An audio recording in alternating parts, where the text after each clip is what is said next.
Hello बच्चों, कैसे हैं आप। मैं अजय सिंह एक बार फिर से आपका स्वागत करता हूं हमारी आज की इस हिंदी माध्यम की कक्षा में। तो बच्चों, जो हमारी पिछली कक्षा थी बड़ी इंटरेस्टिंग थी या नहीं थी? बिल्कुल थी, क्योंकि हमने उसके उस कक्षा में, यानी कि जो हमारी पिछली कक्षा थी उसमें हमने किसकी चर्चा करी थी? हमने चर्चा करी थी हमारी मैकेनिज्म ऑफ ब्रीदिंग की। मतलब हमने शुरुआत कर दी थी, हम ये कह सकते हैं, क्योंकि उसमें हमने फेफड़ों के बारे में पढ़ा था, साथ में हमने एल्वेलाई के बारे में पढ़ा था। ठीक है ना? तो वहां पर हमारा वो वाला जो सेक्शन था वो पूरी तरह से पूर्ण हो चुका था। हमने शुरुआत कर दी थी मैकेनिज्म ऑफ ब्रीदिंग की, जिसे हम क्या बोलते हैं? संवातन की क्रियाविधि के नाम से हम जानते हैं। ठीक है, तो सबसे पहले हम क्या करेंगे आज? आज हम हमारी संवातन की क्रियाविधि को समझेंगे। ठीक, सबसे पहले हम क्या करते हैं? हमारी हेडिंग नोट डाउन करते हैं। चलिए, तो हमारी हेडिंग क्या है? यहां पे हम यहां चर्चा कर रहे हैं संवातन की क्रियाविधि।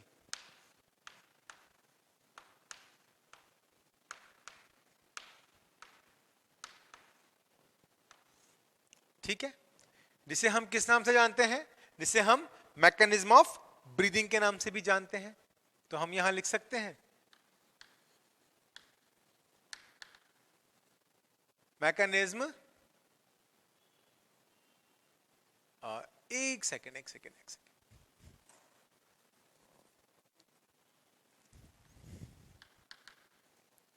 Mechanism of breathing.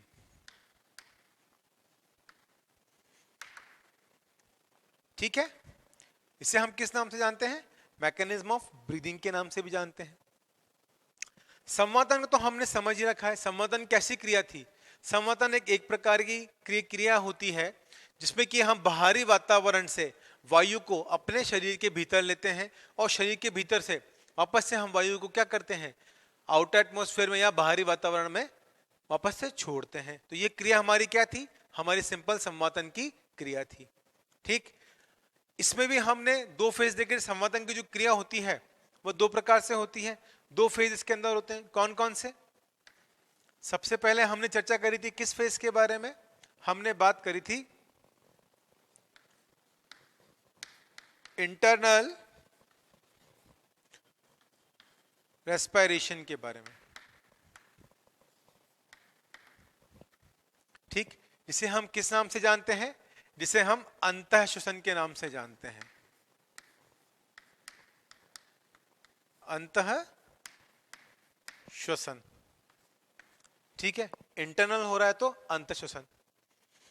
दूसरी हमने बात करी थी किसकी?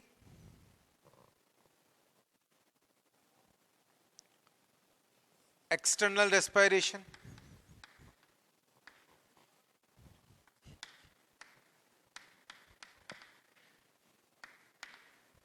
जिसे हम क्या बोलते हैं? निश्वसन, या इसे हम क्या बोलते हैं? बहिश्वसन भी कहते हैं। क्या कहते हैं बच्चों से? बहिश्वसन भी कहते हैं। इंटरनल रेस्पिरेशन या हम क्या कहते हैं? इनहेलेशन भी इसे हम कह सकते हैं। तो हम क्या लिख सकते हैं? इसे हम यहां लिख सकते हैं कि यह जो प्रोसेस है ये इनहेलेशन भी कहलाता है। तो जरूरत नहीं है लिखने की, पर चलिए फिर भी हम लिख देते हैं ये ऑब्लिक करके यहां पर इनहेलेशन।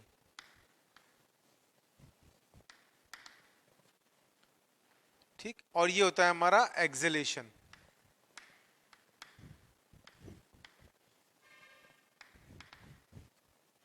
ठीक है, इंटरनल रेस्पिरेशन या इनहेलेशन, एक्सटर्नल रेस्पिरेशन या एक्सहेलेशन, जिसे हम अंतःश्वसन और बहिश्वसन या निश्वसन के नाम से भी जानते हैं। अब देखिए, हमने जो डायग्राम देखा था उसमें हमने पिछली कक्षा में बात करी थी किसके बारे में? हमने चर्चा करी थी डायफ्राम के बारे में। ठीक, और डायफ्राम के साथ साथ हमने बात करी थी हमारे रिब्स की, अर्थात हमारी पसलियों के बारे में हमने चर्चा करी थी। हमने क्या देखा था कि दो पसलियों के मध्य में एक मसल उपस्थित थी, जिसे हमने क्या कहा था? अंतरापर्शुक पेशी। दो पसलियों के मध्य में जो पेशी उपस्थित थी उसे हमने कहा था अंतरापर्शुक पेशियां। ठीक है, जिसे हम क्या बोलते हैं? Intercostal muscles. और इन्हीं जो पसलियों के मध्य में जो अवकाश है इसको हमने क्या बोला था? इंटरकोस्टल स्पेस, यानी कि अंतरापरशुक अवकाश हमने इसे कहा था। ठीक, तो जो दो पसलियों के बीच में जो हमारी पेशी उपस्थित है, इसमें भी क्या है, ये दो प्रकार की थी। कौन कौन सी थी? एक थी हमारी EICM, ठीक है, और एक थी हमारी IICM। ठीक, इंटरनल इंटरकॉस्टल मसल, एक थी हमारी एक्सटर्नल इंटरकॉस्टल मसल, यानी कि आंतरिक अंतरापरशुक पेशियां व बाहरी अंतरापरशुक पेशियां। तो उसके बारे में भी हमने देख लिया था। ठीक है, अब देखिए यहां पर जो मैकेनिज्म ऑफ ब्रीदिंग है, यानी कि संवातन की जो क्रियाविधि है, उसमें हमारे डायफ्राम और साथ ही साथ जो हमारी EICM है, एक्सटर्नल इंटरकोस्टल मसल, इसका बहुत ही महत्वपूर्ण यहां पर रोल होता है। क्यों? क्योंकि इन्हीं की सहायता से क्या होता है कि जो हमारी श्वसन की क्रिया है वह पूरी होती है। किस प्रकार से, आइए समझते हैं। देखिए, आप ये मानिए, ये क्या है, ये हमारा डायग्राम किसका, डायफ्राम का। ठीक, इस तरह से कैसा था, ये डोम शेप था। हम क्या कहते इसको, ये कैसा है, गुंबदाकार। ठीक है, इसको हमने क्या कहा था, डोम शेप कहा था।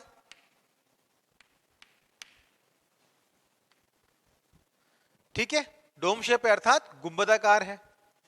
इसमें क्या है, इसमें हम कहते हैं कि ये कुछ इस तरह से, ये लाइन बना रहा हूं मैं व्हाइट, इसको आप समझ लीजिए ये क्या है, एक तरह से ये है अरीय पेशियां। कौन सी पेशियां हैं बताइए? बिल्कुल, अरीय पेशियां। इन्हें हम किस नाम से और जानते हैं? याद याद कीजिए, आपको लिखवाया था मैंने। बिल्कुल सही, ये क्या है, हमारी फ्रेंड्रिक मसल या रेडियल मसल भी इनको हम कहते हैं। ठीक है, तो आपको दोनों नाम भी याद रखने की, जो हमारे डायफ्राम में जो पेशी उपस्थित होती है उसे हम फ्रेंड्रिक मसल या रेडियल मसल भी कहते हैं। ठीक है, तो ये हमारी क्या हो गई, हम कहते हैं कि ये हो गई हमारी अरीय पेशी।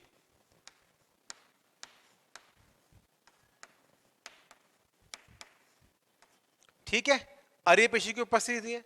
अब क्या होगा, जैसे ही आप श्वसन करते हैं तो श्वसन की क्रिया में क्या होगा, हम सबसे पहले किसकी बात करेंगे, सबसे पहले हम बात करेंगे हम इनहेलेशन की, यानी इंस्पायरेशन की। ठीक है, इसे हम क्या लिख सकते हैं, इसे हम इंस्पायरेशन भी लिख सकते हैं।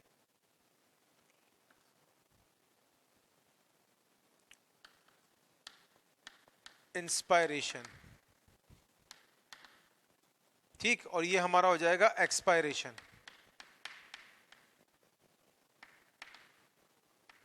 ठीक है बच्चों, चलिए, तो अब क्या है, ये डोम शेप स्ट्रक्चर है। सबसे पहले हम बात कर रहे हैं किसकी, हमारे पहले पॉइंट की, जो है हमारा क्या, इंस्पायरेशन। ठीक है, अब इंस्पायरेशन में क्या हो रहा है, देखिए ये क्या है, हमारी देह गुहा है। हमारी देह गुहा में हमने बात करी थी कि ये दो भागों में विभाजित होती है। ऊपर की तरफ तो कौन सी होती है, थोरेसिक कैविटी, जिसे हमने क्या कहा था, वक्ष गुहा कहा था। और जो नीचे की तरफ होती है वो होती है हमारी कौन सी, हमारी होती है उदर के गुहा। ठीक है, जिसे हमने क्या बोला था, एब्डोमिनल कैविटी बोला था। यानी कि ये जो डायफ्राम है, यह हम कहते हैं कि ये वक्ष गुहा। ठीक है, और नीचे क्या है, उदर गुहा के मध्य में स्थित है। आ रही है बात समझ में? अरे भाई, हमने बात करी थी ना, लंग्स बनाए थे। लंग्स कहां पर हैं, इस डायफ्राम के ऊपर टिके हुए हैं। ठीक है, आधार कौन बना रहा है, ये डायफ्राम बना रहा है। डायफ्राम दो पार्ट में विभाजित कर रहा है हमारी किसकी, देह गुहा को, बॉडी कैविटी को। ऊपर की तो है हमारी थोरेसिक कैविटी अर्थात वक्ष गुहा, नीचे है हमारी एब्डोमिनल कैविटी अर्थात हमारी उदर गुहा। ठीक, तो इन दोनों के बीच में एक मांसल पट्ट है, जो क्या है, हमारा डायफ्राम है। आ गई बात समझ में? चलिए आगे बढ़े। ठीक है, तो ये हमारी अरीय पेशियां हैं। क्या होगा इंस्पायरेशन में, आपकी जो EICM है, EICM और की जो पेशी है, मसल है, ठीक है। और जो हमारी अरिय पेशी है, सॉरी, और क्या है, जो हमारी ये अरिय पेशी है, इसमें क्या होगा, कॉन्ट्रैक्शन होगा, इन दोनों में कॉन्ट्रैक्शन होगा। तो उसकी वजह से क्या होगा, इसका आयतन कैसा होगा, अभी ये जो डोम शेप आपको दिखाई दे रहा है, इसके आयतन में क्या होगा, परिवर्तन आएगा। अभी ये आपको डोम शेप दिखाई दे रहा है, जैसे ही इसमें फोर्स लगेगा, यानी कि क्या होगा, इसमें संकुचन, यानी कि इसमें कॉन्ट्रैक्शन होगा, तो ये क्या होगा, ये नीचे की तरफ शिफ्ट होगा, कुछ इस तरह से। कैसे जाएगा ये, ऐसे नीचे की तरफ जाएगा, ये देखिए आप, कुछ इस तरह से। ठीक है, जैसे ही यहां पे फोर्स लगा, यहां पर कंट्रैक्शन हुआ, संकुचन हुआ, तो संकुचन होने के दौरान क्या होगा, ये जो इसका डोम शेप है, जो गुंबदाकार आकृति है, वह कैसी हो जाएगी, फ्लैट हो जाएगी, एक समान हो जाएगी। तो यहां पर किस तरह से हो जाएगा, इसे हम लिख सकते हैं, जैसे ही इनमें कॉन्ट्रैक्शन होगा तो ये क्या हो जाएगा, कुछ इस तरह से, ये फ्लैट, ये देखिए, ये कैसा हो जाएगा, कुछ इस तरह से ये फ्लैट हो जाएगा। तो इस कंडीशन को हम क्या बोलेंगे, ये हो गया एक समान होना, एक समान या फ्लैट कंडीशन, इसको हम लिख सकते हैं, फ्लैट कंडीशन। ठीक है, आई बात समझ में। अब देखिए यहां पर किस किस में कॉन्ट्रैक्शन हो रहा है, यहां पर जो कॉन्ट्रैक्शन हो रहा है मेनली हम बात कर रहे हैं इंस्पायरेशन की। ठीक, तो देखिए क्या हो रहा है, सबसे पहले हम लिख सकते हैं यहां पे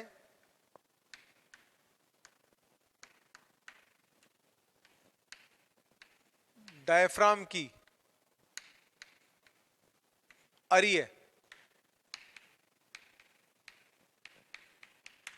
पेशियों में संकुचन होता है।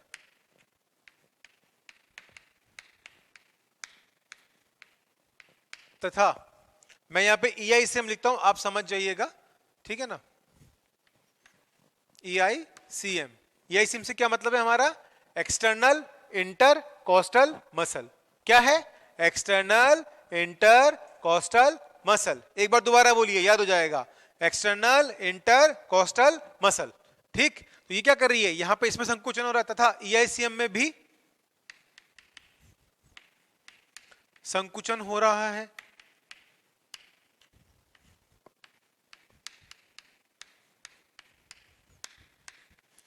ठीक है, कितना कितना हो रहा है, अब देखिए आप, अरिय पेशी, ठीक है, इसमें हो रहा है 75%। भाई मेन रोल तो कहां है, देखिए मेन कहां हो रहा है हमारा, मुख्य रूप से जो डायफ्राम है वो कैसा है, डोम शेप्ड है। जब ये पूरा फ्लैट होगा तो उस कंडीशन में क्या होगा, इसमें जो पेशियां काम कर रही है अत्यधिक काम कर रही हैं, तो जो हम कहेंगे कॉन्ट्रैक्शन सबसे ज्यादा किसमें होगा, अरिय पेशियों में होगा। कितना, 75%, यानी कि 75% होगा। ठीक, तथा या हम प्लस लिख देते हैं, ठीक है, EICM में कितना कॉन्ट्रैक्शन होगा, EICM में होगा हमारा बचा हुआ 25%।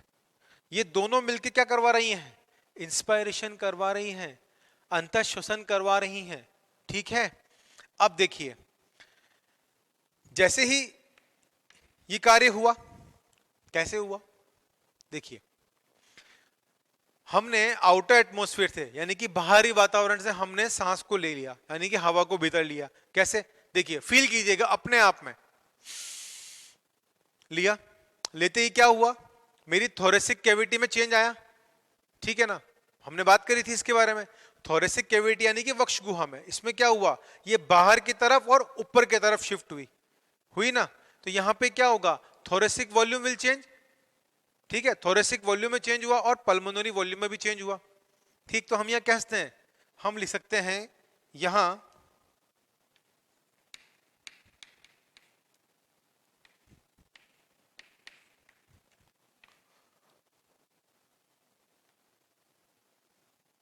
वक्षीय गुहा के आयतन में बदलाव हुआ, ठीक। साथ ही साथ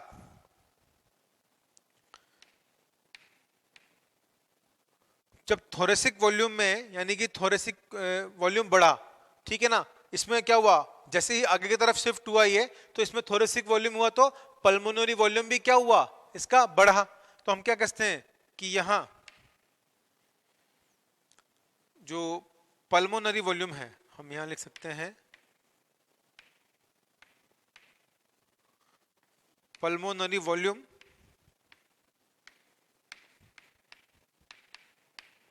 भी बढ़ा। ठीक है, जब पल्मोनरी वॉल्यूम भी बढ़ा, थोरेसिक कैविटी में भी चेंजेस आया, जो बाहर की तरफ यानी कि अपवर्ड और आउटवर्ड के बाहर की तरफ निकली। ठीक है ना, तो यहां पे क्या हुआ, साथ साथ में जब थोरेसिक कैविटी में पल्मोनरी वॉल्यूम में दोनों में चेंजेस आया, तो यहां पर कैसा प्रेशर हुआ, यहां पे जो प्रेशर हुआ वो क्या हुआ, प्रेशर भी बढ़ा। ठीक है, नेगेटिव प्रेशर बढ़ गया। कैसा प्रेशर बढ़ा यहां पे, तो यहां पे हुआ क्या, नेगेटिव प्रेशर भी बढ़ा।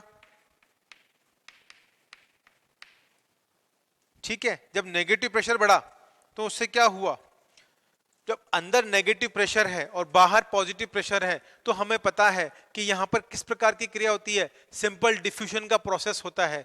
सिंपल डिफ्यूजन में क्या होती है, हमेशा जो हवा है वो कहां मूव करती है, अपने हाई कंसंट्रेशन से लेकर अपने लोअर कंसंट्रेशन पे मूव करती है। ठीक है, अब कंसंट्रेशन रेट कहां पर है, आउटर एटमॉस्फेयर में, यानी कि बाहरी वातावरण में अत्यधिक है, और हमारे शरीर के भीतर यानी हमारे जो फेफड़े हैं, हमारे जो लंग्स हैं, उनके भीतर क्या है, कम है, क्योंकि यहां पर कैसा है, ये नेगेटिव प्रेशर है। तो होगा क्या, एयर कहां मूव कर जाएगी, एयर बाहर से हमारे फेफड़ों के भीतर प्रवेश कर जाएगी। तो हम यहां क्या लिख सकते हैं, तो यहां पे नेगेटिव प्रेशर बढ़ा है ना, तो ड्यू टू ऑस्मोसिस, ठीक है ना, ऑस्मोसिस के कारण, सॉरी डिफ्यूजन के कारण, ऑस्मोसिस नहीं डिफ्यूजन। ठीक है, तो विसरण के कारण क्या हुआ, यहां पर जो गैस है वो आपकी बाहरी वातावरण से आपके फेफड़ों में अंदर प्रवेश कर गई। तो हम ये क्या लिखते हैं, जब नेगेटिव प्रेशर बढ़ा तो बाहरी वायु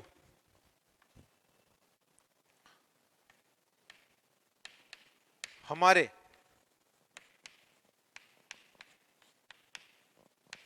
फेफड़ों में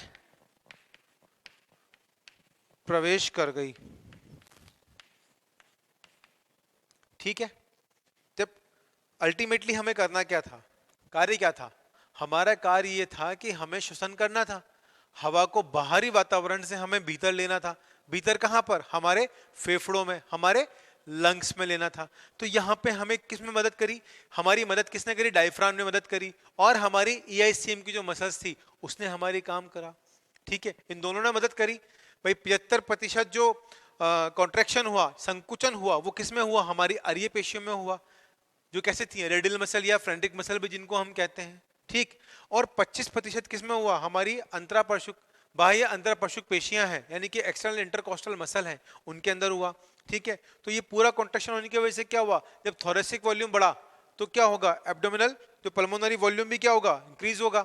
ठीक है, तो यहाँ पर नेगेटिव प्रेशर कम हो रहा है। अब जब नेगेटिव प्रेशर हो रहा है यहाँ पर, तो क्या होगा, जो एयर है हमें पता है कहां मूव करती है, हमेशा हायर कंसंट्रेशन से लोअर कंसंट्रेशन की तरफ हमेशा ये यात्रा करती है या मूव करती है, आप जो कह सकते हैं।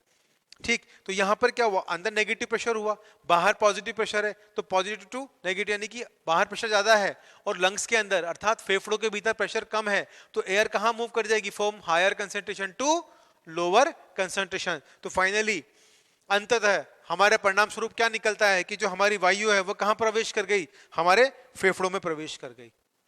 हो गई बात समझ में, सॉरी आ गई बात समझ में, बात तो यहां तक हो ही गई। चलिए, अब ये जो प्रोसेस हुआ पूरा इंस्पायरेशन का, इसमें हुआ क्या, भाई पूरा तो समझ लिया, यही हुआ, होना तो था। ठीक है, लेकिन होने के साथ साथ ये प्रोसेस है किस तरह का, क्योंकि यहां पर क्या हो रहा है, इंस्पायरेशन आप कर रहे हैं। ठीक है, इंस्पायरेशन की क्रिया में ये हम कह सकते हैं कि एक प्रकार का ये यहां पे हमारी एनर्जी कंज्यूम हो रही है। ठीक है, हमारी एटीपी खर्च हो रही है। एटीपी क्या होती है, बताइए मुझे फटाफट से, मैंने आपको बताया था क्या होती है एटीपी। अरे भाई एटीपी हमारी यूनिवर्सल एनर्जी करेंसी है, हमने बात करी थी। अरे मिलती नहीं मिलती एटीपी, 38 एटीपी बनती है और 2 एटीपी कहां उस बनने के प्रोसेस में खर्च हो जाती है, तो 36 एटीपी मिल रही है ना। तो यहां भी क्या है, जो आप कार्य कर रहे हो, आपका शरीर कार्य कर रहा है, आपकी मसल्स काम कर रही है, पेशियां काम कर रही हैं, तो यहां पे एनर्जी की आवश्यकता पड़ेगी नहीं पड़ेगी? अरे भाई पड़ेगी नहीं पड़ेगी बताइए, पड़ेगी ना? तो बोलो ना बेटा कि हाँ पड़ेगी। ठीक है, तो यहां पर ये इंस्पायरेशन जो है, इसमें हम क्या कर रहे हैं, हम बाहर से वायु को ले रहे हैं। ठीक, तो हम क्या लिख सकते हैं यहां पे, मैं इसे यही मेंशन कर देता हूं, चलिए मैं इसे यहां नीचे मेंशन कर देता हूं।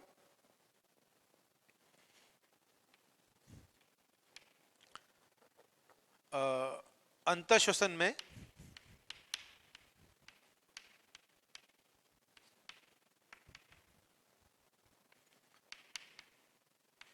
वायु को, बेटा ये वायु नहीं है, वायु है, वायु को ग्रहण करना। ठीक है, पहली चीज तो ये हो गई। दूसरा, इसमें क्या यूज हो रही है, एनर्जी खर्च हो रही है, मसल्स काम कर रही हैं। ठीक है, तो ये कैसा प्रोसेस कहलाएगा, ये जिस प्रकार का जो प्रोसेस होगा, ये जो प्रक्रिया होगी वह कैसी होगी, यह प्रक्रिया सक्रिय होगी, सक्रिय होगी। यानी कि इसे हम क्या बोल सकते हैं, ये किस प्रकार का प्रोसेस है, यह एक्टिव प्रोसेस है।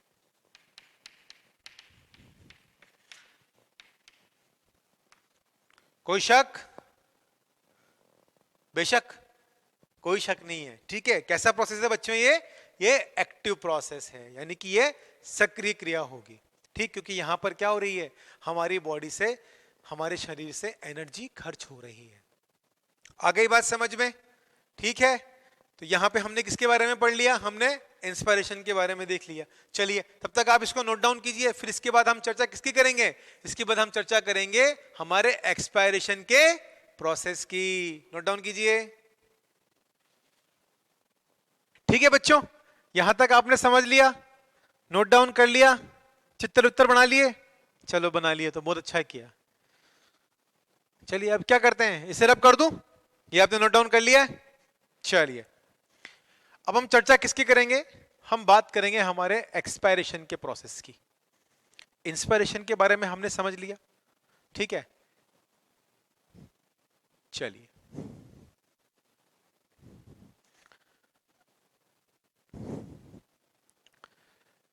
इंस्पिरेशन का जो प्रोसेस था, एक्टिव प्रोसेस था, यानी कि सक्रिय क्रिया है। इसके होने में जो समय लग रहा है वो समय कितना है, 2 सेकंड का। कितना समय लग रहा है बच्चों, 2 सेकंड में। ठीक है, मैगी को बनने में भी 2 मिनट लगते हैं ना, लेकिन यहां हमारी इस क्रिया को होने में सिर्फ 2 सेकंड लगते हैं। डिफरेंस देखिए आप, 58 सेकंड से 1 मिनट में ना। ठीक, तो यानी कि 2 सेकंड के अंदर हमारी ये क्रिया हो जाती है। जितनी देर मैं आपसे बात कर रहा हूं, आपको बता रहा हूं, इतनी देर में मैं कितनी बार इंस्पिरेशन का प्रोसेस ये कर चुका हूं, और आप भी सुन रहे हैं तो आप भी कितनी बार कर चुके हैं। तो with in 2 second this process will be done. अंग्रेजी हो गई, हिंदी कक्षा है, कोई बात नहीं। तो ये जो क्रिया होगी बच्चों, ये 2 सेकेंड के भीतर भीतर ही पूरी हो जाती है। ठीक है, तो इस प्रकार की क्रिया को हमने क्या बोला, इंस्पिरेशन या अंतःश्वसन हमने बोला। अब हम चर्चा करेंगे किसके बारे में, अब हम चर्चा करेंगे हमारे एक्सपायरेशन के बारे में। चलिए तो हम क्या कर लें, सबसे पहले हम बात कर लेते हैं हमारे एक्सपायरेशन की।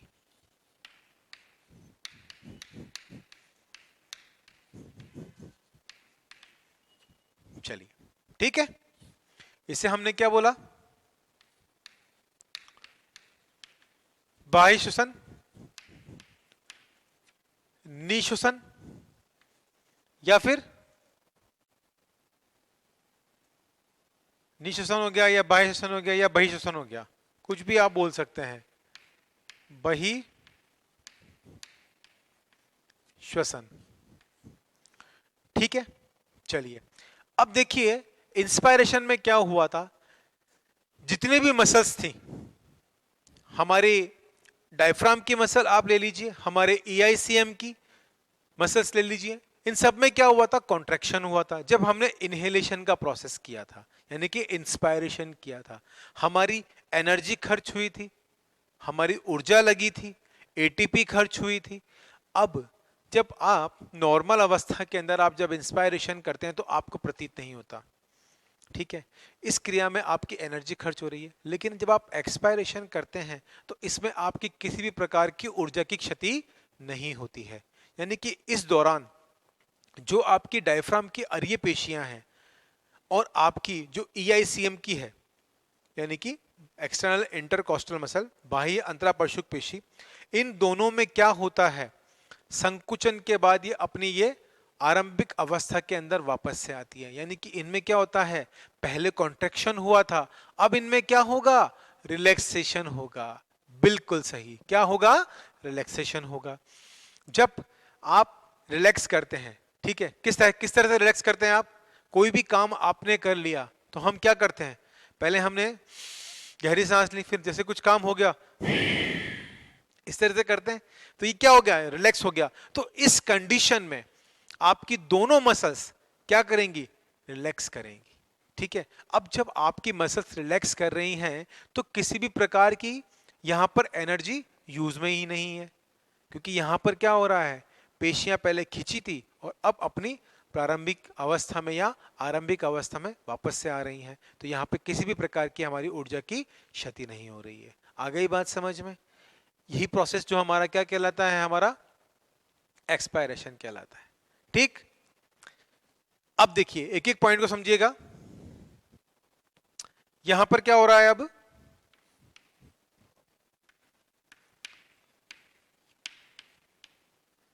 पहले तो हम ये लिख लेते हैं, यहां पर ये क्लियर कर लेते हैं कि यह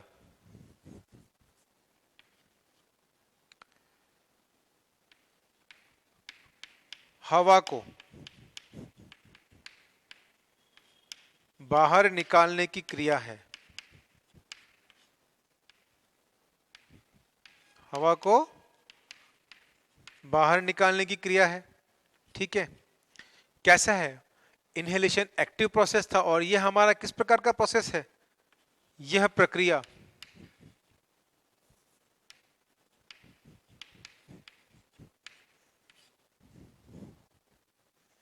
कैसी है, निष्क्रिय है। यह हम क्या कहते हैं, पैसिव प्रोसेस है। कैसा है, पैसिव प्रोसेस है, ठीक है। चलिए इसके बाद ये पैसिव प्रोसेस हो गया, बाहर निकालने की क्रिया है। इसमें किसी भी प्रकार की, इसमें किसी भी प्रकार से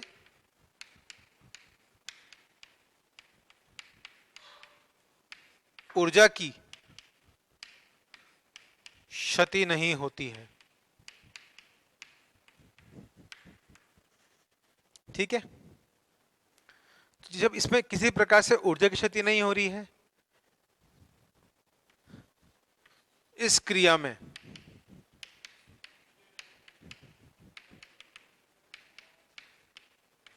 शरीर की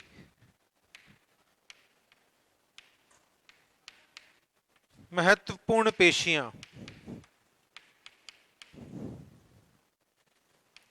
अपनी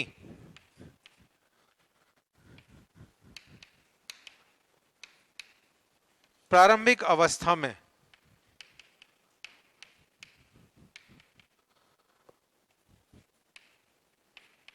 पुनः विस्थापित होती हैं।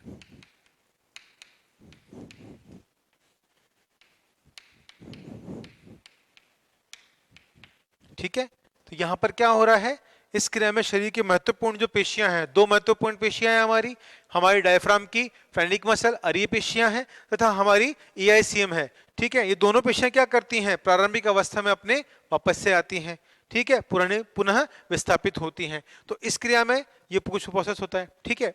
अब देखिए अगर आप डायग्राम की तरफ देखते हैं तो जिस तरह से क्या हुआ था, ये हमारा फ्लैट हुआ था, किसका स्ट्रक्चर है, ये डोम शेप स्ट्रक्चर है हमारे डायफ्राम का। तो जैसे ही क्या होगा, अब इसमें रिलैक्सेशन होगा, ठीक है। तो तो ये वापस से क्या क्या होंगी, ये वापस से ऊपर की तरफ मूव कर जाएंगी। ठीक है, इस तरह से, कुछ इस तरह से। ठीक है, जैसे इसमें क्या रहेगा, रिलैक्सेशन में आएगी। देखिए जैसे ही हमने सांस को लिया तो ये क्या हुआ, आपने देखा ना कि हमारा जो डायफ्राम है, ये जो डायफ्राम है ये ऊपर की तरफ आ गया। यानी कि कैसा है ये, ठीक है ना। देखिए जब ये नॉर्मल कंडीशन में है तब तो ये फ्लैट डोम शेप है, लेकिन जैसे आपने इनहेलेशन किया तो ये क्या हो गया, फ्लैट हो गया। और अब जैसे ही आप रिलैक्सेशन के मोड में आएंगे, ठीक है, आप एक्सपायरेशन का प्रोसेस करेंगे कि क्रियाविधि को आप करते हैं, तो उसमें क्या होगा, ये वापस से अपनी प्रारंभिक अवस्था यानी कि अपने डोम शेप स्ट्रक्चर यानी कि गुंबदाकार आकृति में आ जाएगा। ठीक है, तो यहां पर क्या होगा, पहले लग रहा था आपका नेगेटिव प्रेशर, अब क्या है, यहां पर लगेगा आपका पॉजिटिव प्रेशर। ठीक है, आ गई बात समझ में। चलिए तो इसको क्या करेंगे, अब हम पॉइंट वाइज लिख लेंगे। तो आपने यह चीजें समझ ली, चलिए आप इस पॉइंट्स को नोट डाउन कीजिए, फिर इसके बाद हम इसको इसके अगले जो पॉइंट्स हैं, किस तरह से जो एक्सप्रेशन की क्रिया हो रही है उसके बारे में चर्चा कर लेते हैं। ठीक है, देख लिया आपने यहां तक। चलिए तो ये आपने डायग्राम भी नोट डाउन कर लिया होगा, इससे हम रब कर लेते हैं।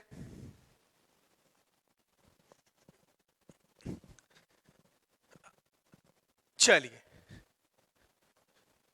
अब ये वाला पार्ट मैं नहीं मिटा रहा हूं, क्योंकि इससे क्या होगा कि आपका एक कंपैरिजन हो जाएगा इंस्पायरेशन और एक्सपायरेशन के प्रोसेस के अंदर यानी कि प्रक्रिया में। किस प्रकार से, देखिए यहां पे पहले क्या हुआ, डायफ्राम के अरीय पेशियों में संकुचन हुआ था तथा ईआईसी में भी संकुचन हुआ है। तो अब यहां पे इसका वाइस वर्सा यानी का इसका क्या होगा, यहां पे रिलैक्सेशन हो रहा है, ये विश्राम अवस्था में जा रही है। तो यहां पे क्या है, हम लिख सकते हैं,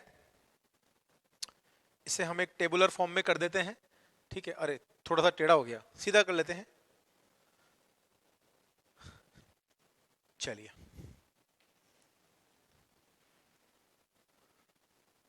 ठीक है, अब यहां पे क्या होगा,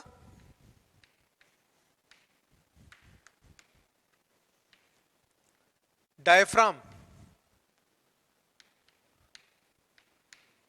की पेशियां की पेशी व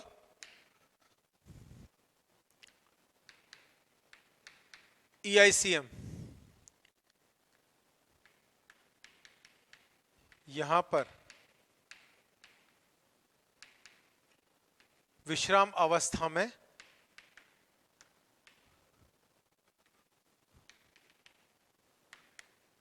आती हैं। यहां पे क्या हो रहा है, इनमें रिलैक्सेशन हो रहा है।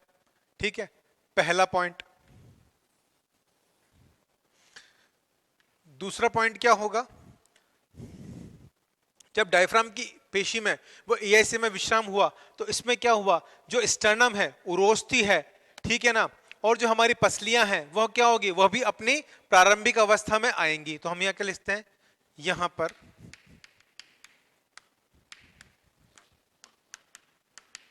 उरोस्थी यानी कि स्टर्नम तथा पसलियां अपनी आरंभिक अवस्था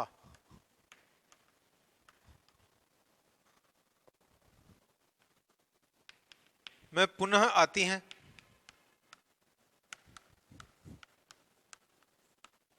ठीक है, तीसरा पॉइंट, जब उरोस्थी पसलियां क्या है, अपनी प्रारंभिक अवस्था से वापस पुनः अपनी प्रारंभिक अवस्था में आ रहे हैं, क्योंकि इनमें क्या हो रहा है, रिलैक्सेशन हो रहा है। ठीक, तो यहां पर क्या होगा, वक्षीय गुहा का जो आयतन है उसमें क्या होगा, यहां भी बदलाव होगा। तो वक्षीय गुहा के आयतन में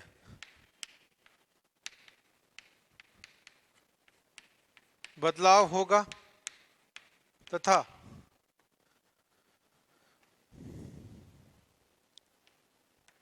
यहां पर कैसा पॉजिटिव प्रेशर क्रिएट होगा,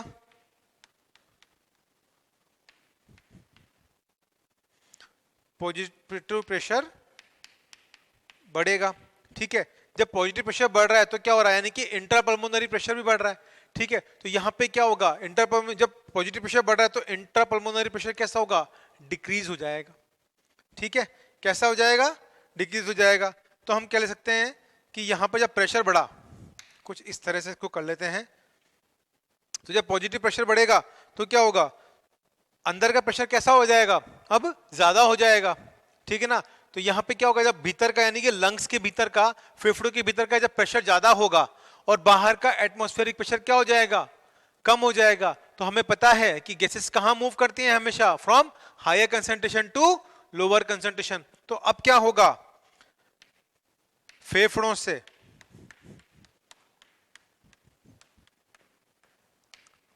क्या होगा, फेफड़ों से हवा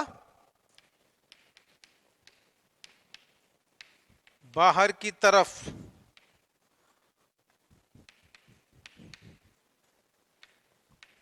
वातावरण में चली जाएगी। ठीक है, ये प्रोसेस कैसा है, निष्क्रिय प्रोसेस है, निष्क्रिय प्रक्रिया है। ठीक है, निष्क्रिय प्रक्रिया है तथा इसमें 3 सेकंड का समय लगता है। ठीक है, क्या हो रहा है यहां पे, 3 सेकंड का समय लग रहा है और इंस्पायरेशन में हमारा 2 सेकंड का समय लग रहा था। तो यहां पे किसी भी प्रकार की जो मसल्स हैं वो क्या कर रही हैं, उनमें किसी भी तरह का कॉन्ट्रैक्शन नहीं हो रहा है, संकुचन नहीं हो रहा है, वो क्या है, रिलैक्स कर रही हैं और अपनी प्रारंभिक अवस्था में आ रही हैं। ठीक, यहां पे किसी भी प्रकार की ऊर्जा की क्षति नहीं हो रही है। तो हम यहां लिख सकते हैं 3 सेकंड का समय लगता है तथा समय लगता है, ऊर्जा क्षति नहीं होती है। ठीक है, यहां पे क्या है, ऊर्जा की किसी प्रकार की क्षति नहीं हो रही है। आ गई बात समझ में। तो यहां पे क्या किया, देखिए यहां पर हम देख सकते हैं कि इन दोनों में क्या हो गया, कंपैरिजन हो गया है। ठीक है, यहां पर हमने बात कर ली किसकी, इंस्पायरेशन की। यहां पे हम लिख सकते हैं इसको, ये हमारा इंस्पायरेशन हो गया। ठीक है, और ये है हमारा एक्सपायरेशन हो गया।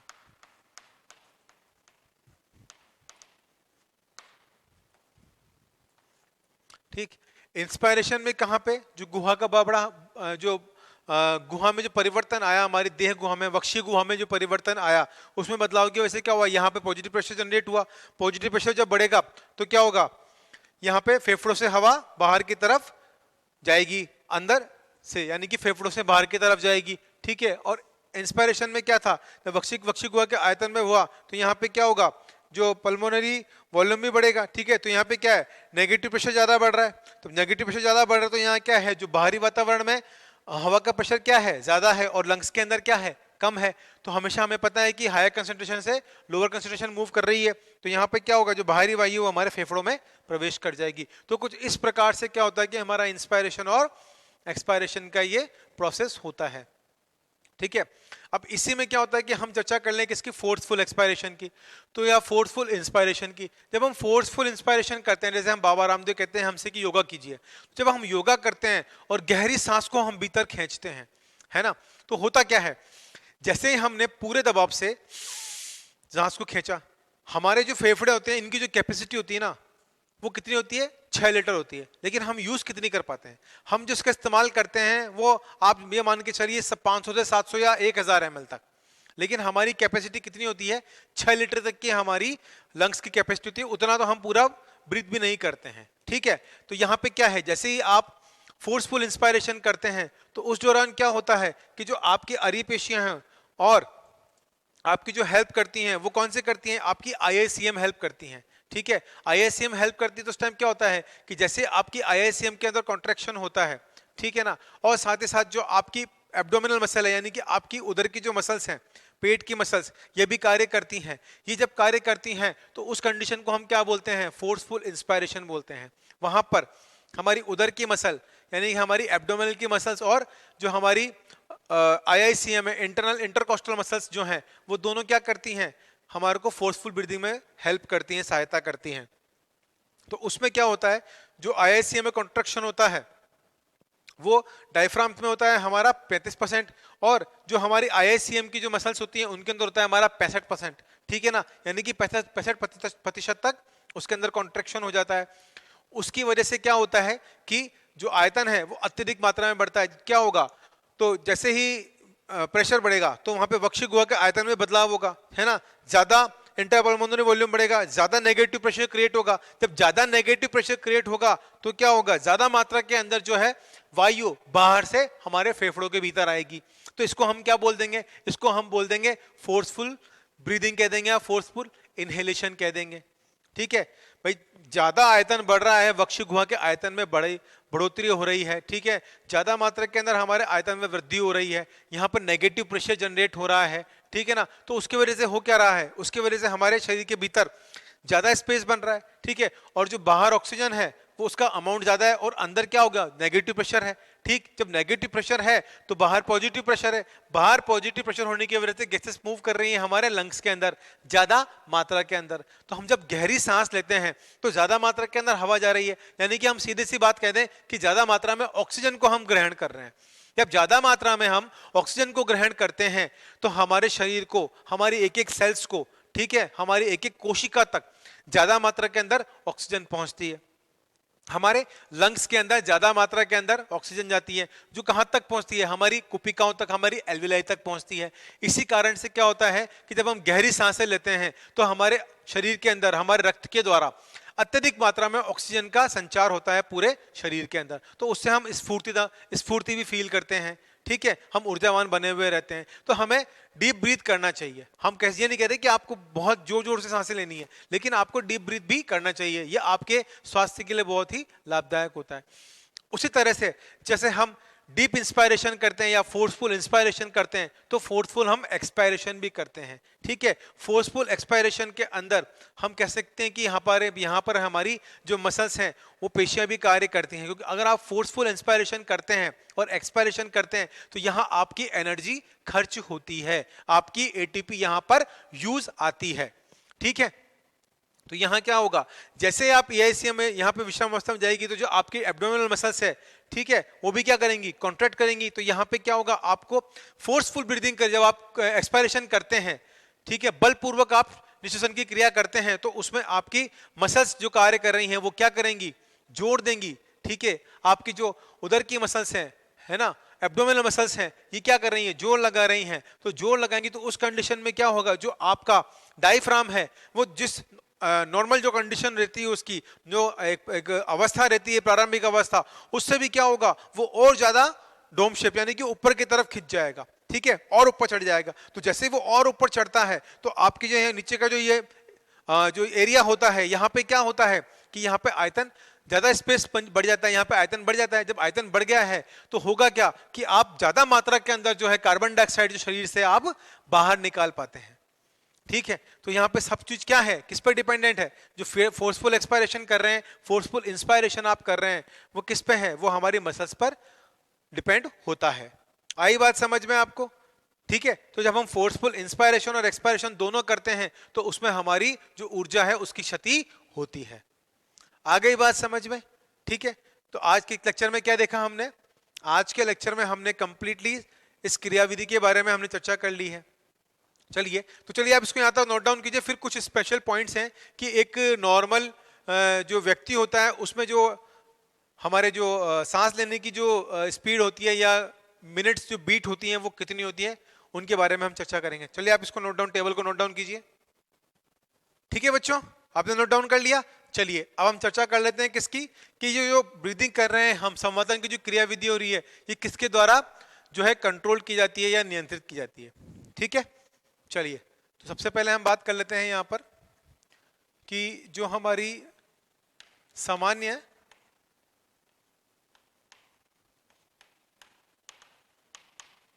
संवर्धन की क्रिया,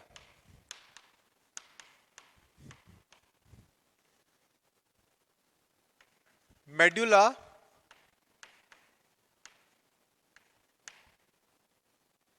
ऑब्लंगेटा के द्वारा नियंत्रित की जाती है, के द्वारा नियंत्रित की जाती है। ठीक है, चलिए अगले पॉइंट में हम बात करें। सामान्य संवर्धन की बात कर ली हमने, अब हम बात करेंगे फोर्सफुल ब्रीदिंग। फोर्सफुल ब्रीदिंग के बारे में, यानी कि बलपूर्वक श्वसन। ठीक है, इसका नियंत्रण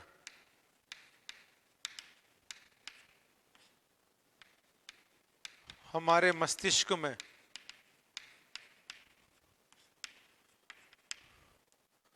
सेरेब्रम द्वारा होता है।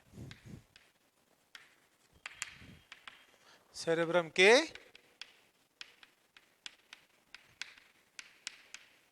द्वारा होता है। ठीक, तीसरी हम चर्चा करें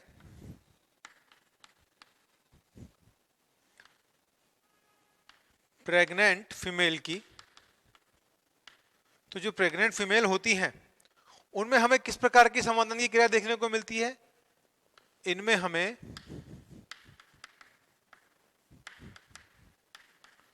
थोरेसिक ब्रीदिंग,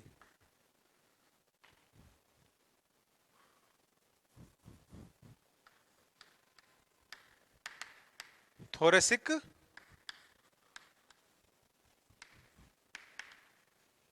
ब्रीदिंग देखने को मिलती है।